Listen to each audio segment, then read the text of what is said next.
প্রথম দিনই সমুদ্রে স্নান সেরে সেখানে আমরা রেডি হয়ে বেরিয়ে পড়েছি দুপুরবেলা খেতে যাওয়ার উদ্দেশ্যে। আর যেতে যেতেই দেখি এখানে 150 টাকা করে আম হাঁকছিল। আর সত্যি কথা বলতে আমগুলো এত বড় বড় দেখে এত লোভ লাগছিল যে আমরা 1.5 কিলো নিয়েই নিলাম। তারপরেই চলে গেলাম খেতে যাওয়ার উদ্দেশ্যে। আর আমাদের হোটেল থেকে কিন্তু খেতে যাওয়ার হোটেলটা বেশ অনেকটা দূরে। আর এখানে আমরা নিয়েছিলাম মাছ ভাত। তো আমি আর টেম্পোই মাছ ভাত নিয়েছিলাম, কিন্তু পূজা ডিম নিয়েছিল আর বাকিরা সব চিকেন নিয়েছিল। তবে পূজা যে কদিন ছিল প্রত্যেক দিনই ডিমই খেয়েছিল।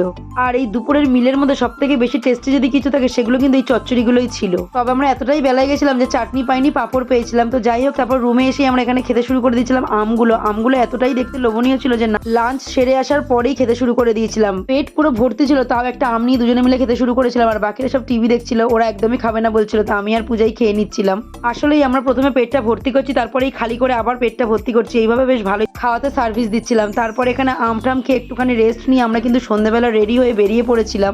সত্যি বলতে কি, দীঘায় না এই সন্ধ্যেবেলার সমুদ্র সৈকতে যাওয়ার মজাই আলাদা। তবে তার আগে কিন্তু আমি টিটেনাসটা নিয়ে নিয়েছিলাম, কারণ আমার কিন্তু সমুদ্রে স্নান করতে গিয়ে শামুকে পা কেটে গেছিল, ঠিক সেই কারণেই। আর বাকিরা যা ভয় পাচ্ছিল ওদের দেখে যেন আমার মনে হচ্ছিল আমি পৃথিবীর সব থেকে পিকুলিয়ার পার্সন। তারপর ওখান থেকে বেরিয়েই ফার্স্টে খেয়ে নিয়েছিলাম ফুচকা। এটা কিন্তু সমুদ্র সৈকত থেকে বেশ অনেকটা আগে ছিল, আর এখানের ফুচকাটা কিন্তু দারুণ খেতে হয়েছিল। তারপরেই দীঘার মেন আকর্ষণে গেছিলাম, যেটা তোমাদের নেক্সট পার্টে শেয়ার করে। ততক্ষণ অব্দি টাটা।